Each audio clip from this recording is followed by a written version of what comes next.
All right, we got a Blizzard machine, and I've already started. I think there's a second one we'll get to do, so I'll show you.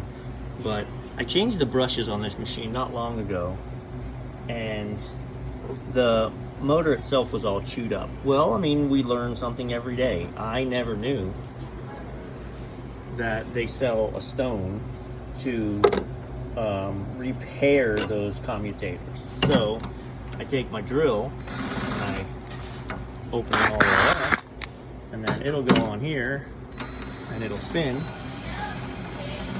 and then I can take this file and clean that up so that we're actually making good contact on a flat surface. All right, so now that we have a flat, clean, conductive surface, the same Blizzard brushes that are in there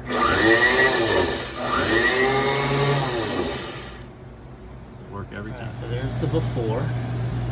And this one isn't terrible. This one's actually still working. It's just working intermittently.